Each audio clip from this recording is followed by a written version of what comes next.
So very good afternoon. I'll be discussing phakic IOLs and more importantly focusing on the right fit that you need in phakic IOLs.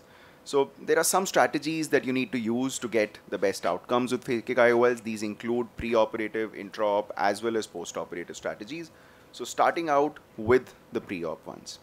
Now we know that there were these angle supported and iris fixated phakic IOLs as well, but we saw a lot of complications and a lot of challenges with them, which is why they've really gone out of favor now, and what we are really left with is these posterior chamber phakic IOLs, which are implanted in the ciliary sulcus.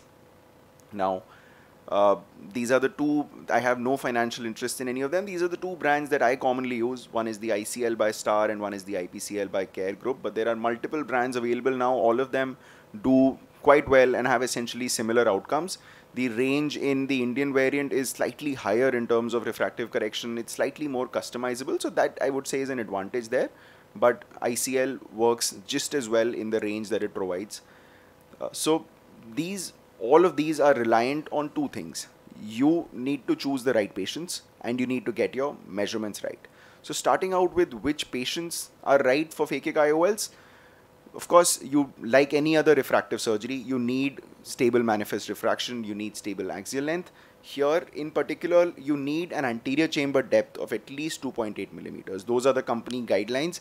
You should not go below that. You need a white to white of at least 10.7 for an ICL and at least 10.4 for an IPCL. You'd also need reasonably good anterior chamber depth. The angle apertures. You also need a good endothelial cell count. It's important to avoid patients who have issues like having had chronic uveitis, have any anomalies of the iris, progressive keratoconus, having even an early cataract or any retinal or macular issues. The next important thing is to get your measurements right. You would of course do all the measurements that you would do in any refractive surgery. The measurements that are specific to phakic IOLs and extremely important for phakic IOLs is the anterior chamber depth, white to white, and the endothelial cell count. When you're looking at the anterior chamber depth, it's important to look at least two different instruments and make sure you have an adequate anterior chamber depth. With the white to white, again, it's the most important measurement for ICL. You need to look at it from at least three different methods. What I usually use is the pentacam, an optical biometer, and then the manual caliper. Another important guide that you can use to get your white to white is to get manual measurements from your inverse Scheimpflug image. So if you have the pentacam, you have the option to display the Scheimpflug image, click on inverse and get your manual measurement from there. This is the basis on which you will start your manual measurement subsequently. So you will keep your digital caliper at the measurement that you will get here and then proceed and try and refine your manual white to white measurement. When you're doing that, all you need is a vernier caliper. The patient should be in supine position under the operating microscope. That's the best way to measure your manual white to white. Now, the measurement should be taken in the mid-limbal zone. What you see on the left is me going a little too small with the measurements, and on the right you see I'm going just beyond the limbus, so that's too large. So again, it's important to know that you should be in the mid-limbal zone when you're measuring your manual white to white. And these are the values that can be fed into your toric calculator, and based on that you determine the sizing of the phakic IOL that is implanted in the eye. So getting accurate white to white measurements is what is going to give you the right sizing of the phakic IOL. And this in turn decides if your vault is going to be accurate. Vault is again something which is very, very important in these patients and that I'll just discuss subsequently. Now, you might wonder that, we are placing the phakic IOL in the sulcus. So why do we take white to white, which is essentially just a surrogate measurement? It's not the actual measurement. Why don't we just measure sulcus to sulcus? Most of us, not most of us, but at least some of us have access to UBM now and we can measure sulcus to sulcus. But the reason that we don't measure sulcus to sulcus and calculate is because the correlation between white to white and sulcus to sulcus is not found to be very accurate. Also, the repeatability of the sulcus to sulcus measurements on UBM has been found to be very variable, which is why white to white has still stuck on to be the measurement on which you decide sizing, and that is why the company demands your white to white, and that is the basis of which your sizing is determined. So moving on to intraoperative, it's extremely important that you know your phakic IOL very well. So all of them are a little different.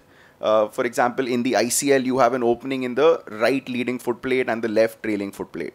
In the IPCL, you have a notch on the leading left and on the trailing right, and you have these openings towards the eyebrow that you can see on the image. So very important that you know these landmarks very well. For example, there is an Indian lens which is just the opposite of ICL. It has openings on the left leading and right trailing. So very important that you know these landmarks well, so that you are sure that your IOL has not opened inverted. When it comes to loading, the IPCL is quite straightforward, whereas the ICL does have a bit of a learning curve. You need to bring the ICL into the hub of the cartridge and bring it forwards using these specialized forceps. What is important here is that you don't pull on the ICL. It's important that you bring the forceps back. So that should be the direction of your force. When it comes to injection, it's important that you do not do a wound assisted injection. It's important to go inside the anterior chamber and then inject the phakic IOL extremely slowly. The force should be directed towards the equator, not towards the posterior pole like you would do with cataract surgery IOL. And when you're tucking in the haptics, it's important to engage at the foot plate haptic junction. That's the most flexible part of the phakic IOL. So that is where you should be engaging. And extremely important to thoroughly wash viscoelastic. You can often have some post-operative IOP rise if the viscoelastic has not been washed thoroughly.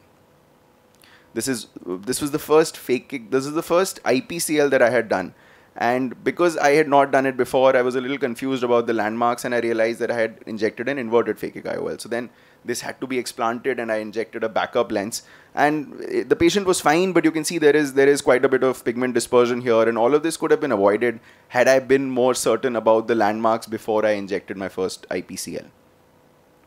So moving on to the post-operative strategies.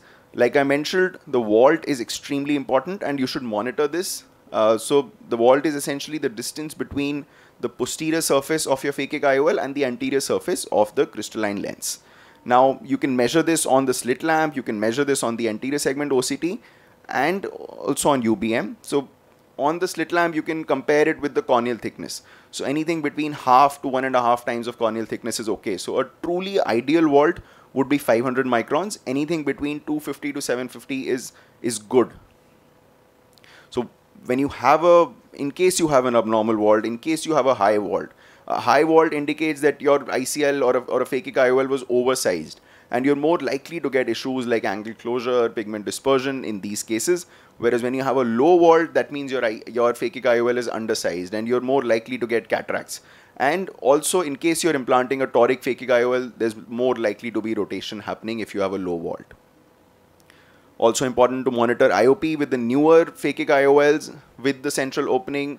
IOP rise long term is much lesser common, but you can still have early IOP rise typically because of retained viscoelastic. Cataracts are also much lower now with the newer phakic IOLs because of that central opening. But of course, these are some things that your patient should also be aware of, and you should talk to your patients about it. Other issues like endothelial cell count. Reduction in endothelial cell count is minimal now with the sulcus fixated phakic IOLs. It's more with the angle supported or the iris fixated phakic IOLs. Of course, you do occasionally see a retinal detachment happening post-operatively, but this has been attributed to the myopic nature of the patient. These are all high myopes that we are operating on. So it's not necessarily, there is no evidence that ICL is actually leading to an increased risk of retinal detachment.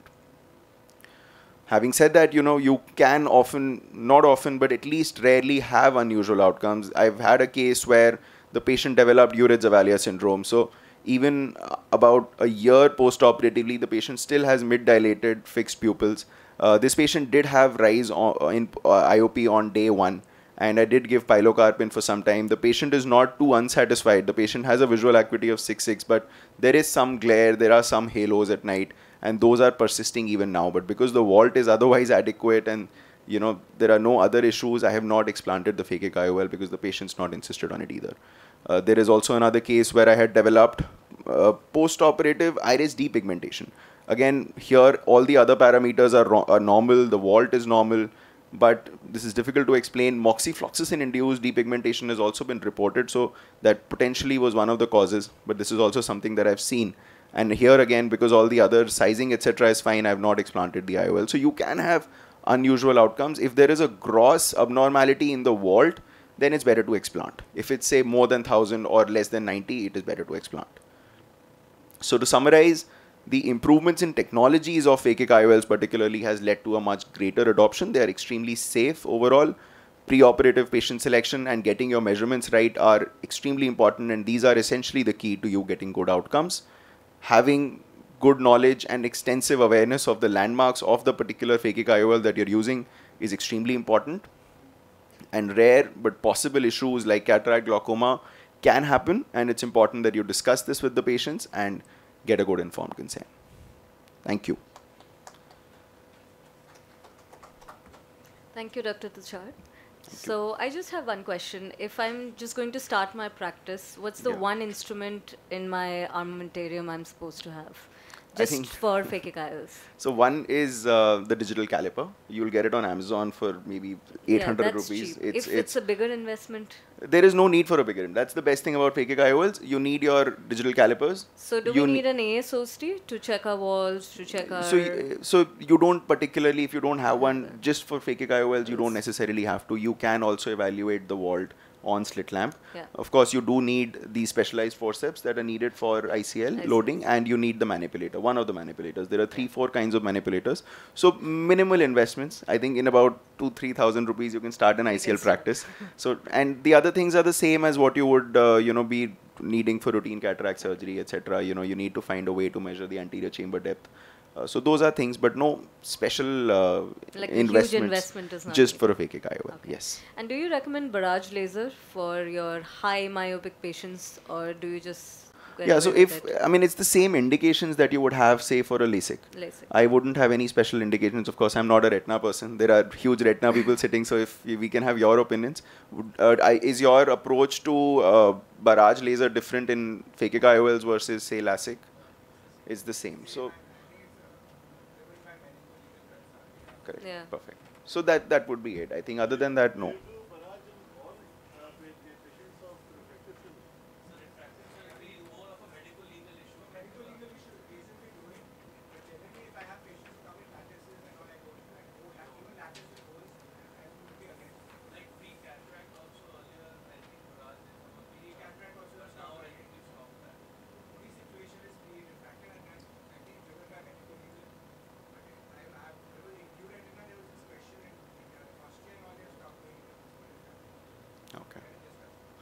And I mean, you might occasionally see a patient you've operated for ICL developing an RD, and it's a scary thing. It's not because of the ICL. That's what literature says, and that is what you believe as well. But because you've operated on that patient, you have to explain to the patient that you have an RD now, but it has nothing to do with what I did. So that is a challenge. But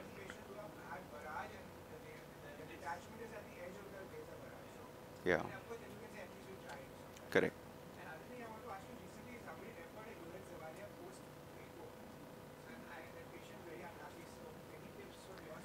See, urethrocephalic has been reported after keratoplasties, after cataract, after phakic IOLs as well. The most common cause is a raised IOP on day one. And there is no other way to really bring the pupil down other than doing a surgical repair. But that's not something you want to do for somebody who has otherwise a good visual acuity. So the best way is to just talk to the patient and listen to their complaints. But there are reports and there are videos that I've seen of people repairing and reducing the size of the pupil surgically in somebody who's had urethrocephalic. Thank you. So any of the other topics, if anybody would like to discuss anything. Any other questions from the audience? Anything else? Thank you. Thank you so much.